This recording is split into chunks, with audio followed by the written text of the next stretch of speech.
the bill that just got passed that we've all watched on the news to open up the government, there's a part of that to override a loophole that was created in 2018. So let me back up to that. So in 2018, the Farm Bill created essentially a way for a lot of manufacturers of hemp-derived products to exist. The legislation was fairly unclear that it opened up this opportunity for beverage companies like myself and many other manufacturers to create hemp-derived products that create a very similar feeling to cannabis. So over the course of the last few years, this category has grown from a very small category that maybe started off with like hemp-based physical products to consumer packaged goods, which includes CBD products for even like your dogs or your back, or there's many places you could go, even in our little downtown area, they had a CBD store and you can go and buy those products. Well, there's a part of hemp that has an active component that acts like marijuana, essentially. Right. So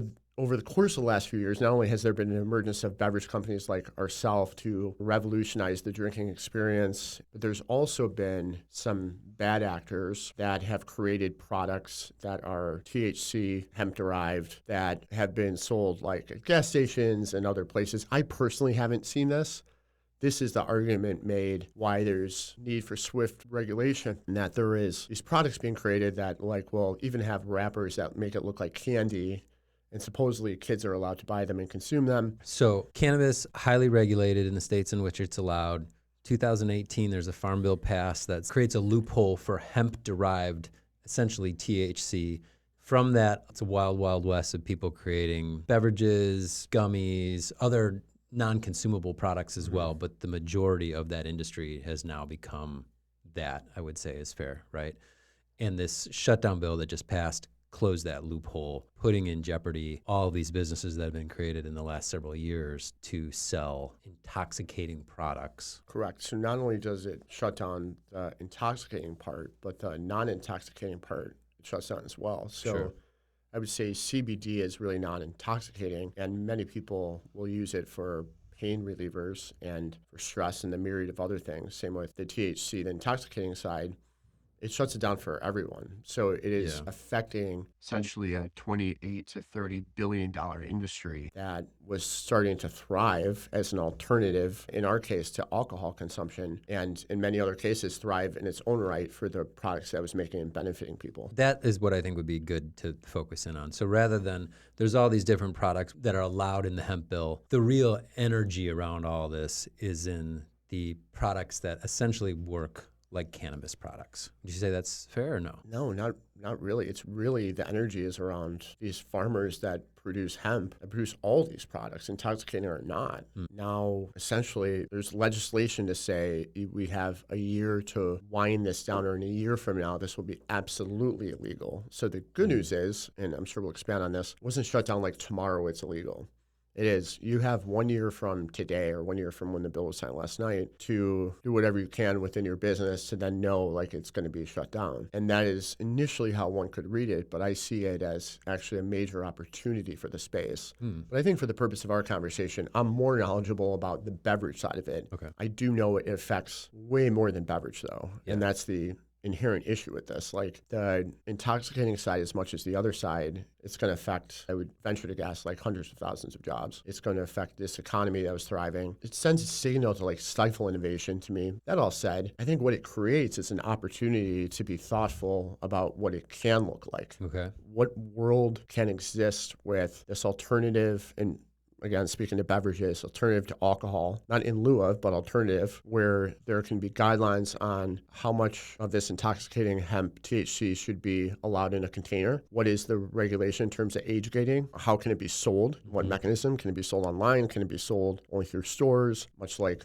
liquor is today? Sure. Who oversees this framework? And up until this point, there was no framework, at least on the federal government side. So you're not freaking out. It doesn't seem like it at all, and that is surprising. What was interesting is I based our business on the fact that this could happen. I didn't put all my eggs in this basket. I was very bullish of this segment of the beverage industry and the growth, and I still am. When this started to happen, I started to become a bit fearful. I think all of my peers would be too, but I started to think, okay, well, something needed to happen at some point. Does this allow it? But that was like a like a shred of optimism, but for the most part, I was pretty like, man, this isn't looking good. It wasn't until we had a call with a distributor the other day that I thought would literally say, like, we're done. Let's wind this down.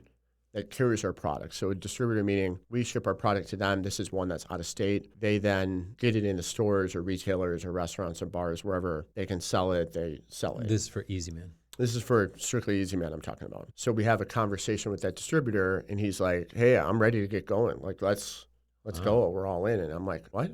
That's when I realized that we should look at this as an opportunity. And I'm sure they are, and many of my peers are already, to prove to the broader markets that really didn't have an understanding of this, especially Washington, because they're so preoccupied in getting the government reopened. I mean, it's wild. There hasn't been a vast amount of education because the lobbying power of the hemp organizations pales in comparison to like big alcohol and even cannabis for that matter.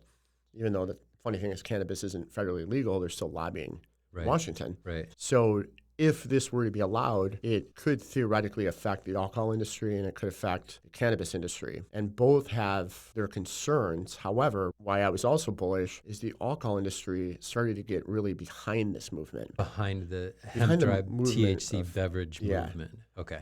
They started to get behind it. And I know that because we have distributors that distribute Go Brewing that take on Easy Man, and they're taking on brands and they're excited about it. Why are they excited about it? It's no secret that the alcohol industry, especially the craft beer industry, is in a decline.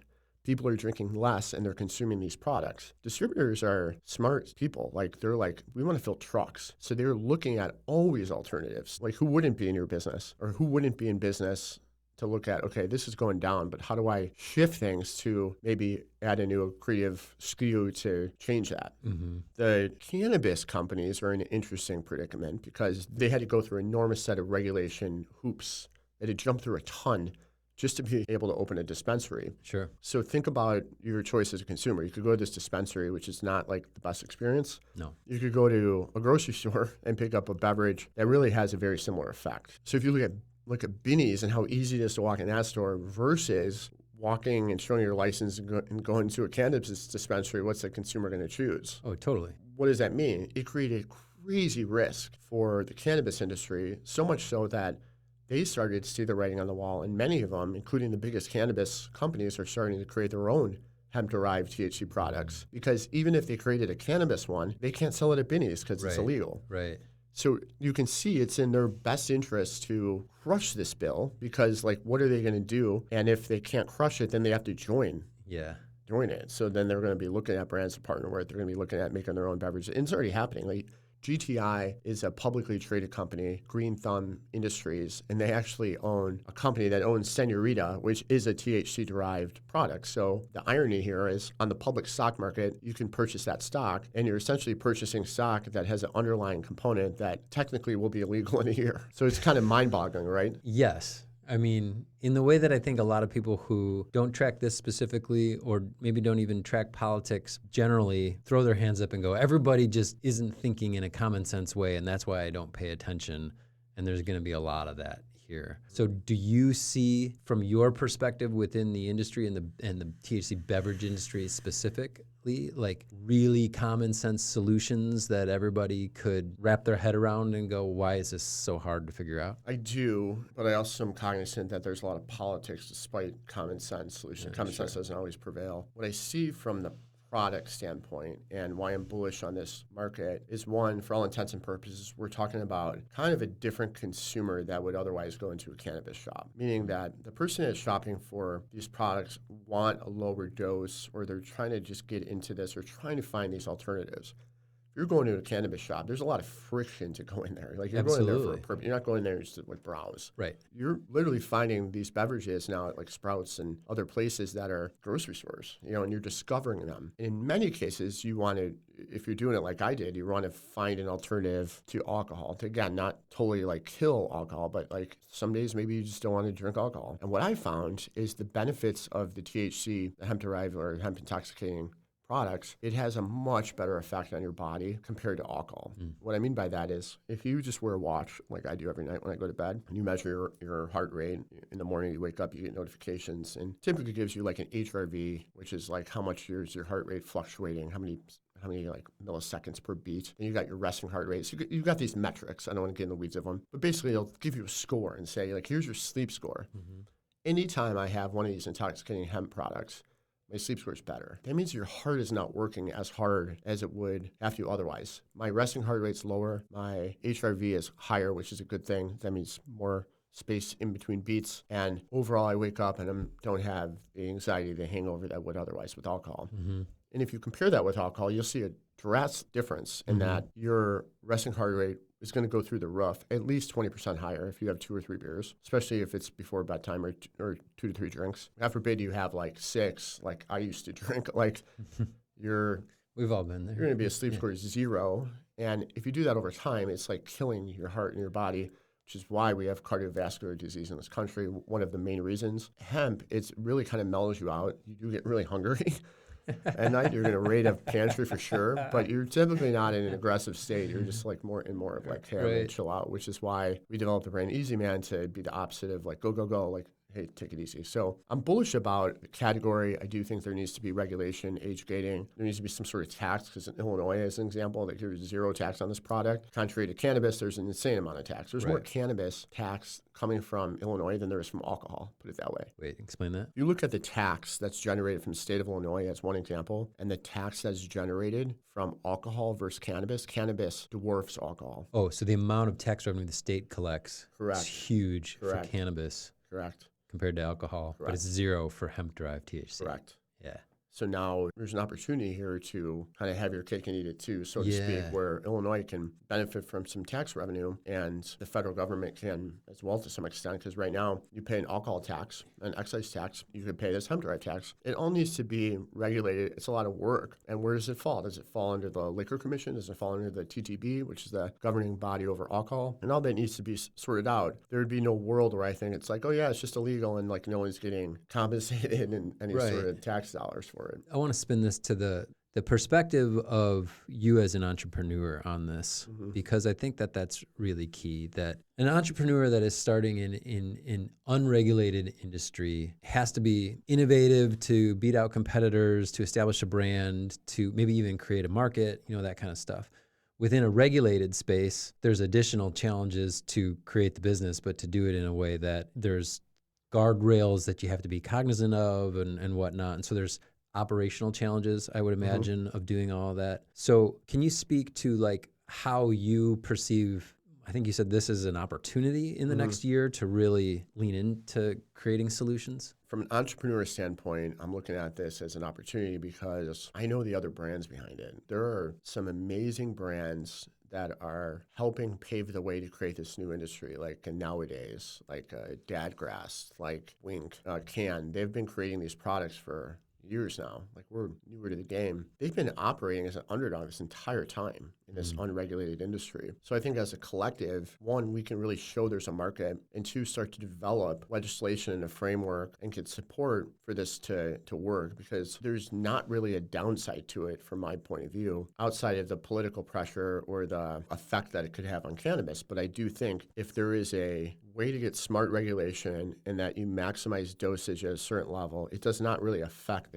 that cannabis customer who kind of laughs at the dosage in these products anyway. Yeah. For example, we have the highest milligram that we have in one of our THC beverages is like 5 milligrams, right? You have people at dispensaries that are consuming like 200 milligram beverages. I mean, it's like wild to even think about, but that's the difference. It's a different customer. So if there's regulation on the cap of those and it doesn't impede in a cannabis sale, and cannabis can participate in some way, because there is a lot of efficiency there, I think that would be a really smart move. Aside from that, there's a lot of jobs at stake here, not only in the beverage industry, which I'm familiar with because we have a contract manufacturing that employs a lot of people. If tomorrow I had to stop making this product and all the contract customers that we had lined up called and canceled, we would have to quickly figure out, like, what are we going to make in lieu of that? So it creates a ton of issues, but those issues always create these opportunities for this framework, for regulation, for clarity, which is deeply missing across the board from state by state and from the federal level. And I'm hoping that there can be some sort of framework where everyone benefits in some way.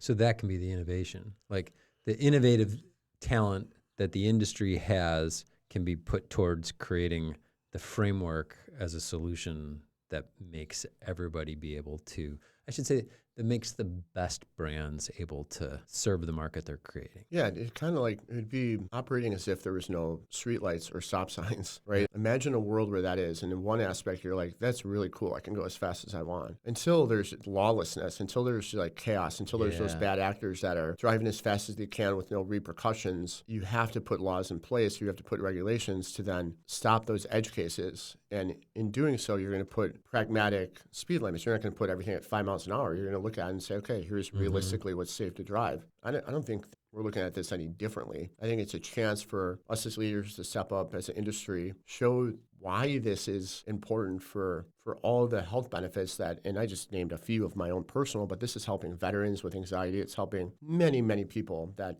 really kind of find this as a much better alternative than prescription medication. And it's going to have a really negative effect on them. And alcohol abuse. I mean, that's like a huge thing on the table of significant issue, right? So, and I'm hoping that big alcohol, for lack of better words, is going to see this as an opportunity too to have other products outside of just alcohol, not in lieu of, but in addition to. Therefore, their net sales would actually be higher than they would be otherwise. Yeah, and that's what you were saying in terms of the distributors already understanding that? A lot of distributors that we work with already are taking this product on. They understand it. Their trucks are full. It's selling. Yeah. It's a very fast emerging category, and they're excited to be a part of it. I haven't really met any that push back for any other reason except the gray area of the regulatory framework. Therefore, when we have clarity, it's going to open up huge market opportunity. Because there's lack of clarity, you have the bigger stores, they're afraid to carry it, or they might have a pharmacy, or they might think, I don't want to get my pharmacy license taken away. You know, some are public companies, and you just have this caution that if there's regulatory guidelines, it's going to open up to everyone. Yeah. So it's that you're bullish because you've seen the benefits of the product, the growth of the market already, and you're saying basically if there are the right kind of regulatory stop signs put in place, ironically, the market grows faster. Yes. Yeah.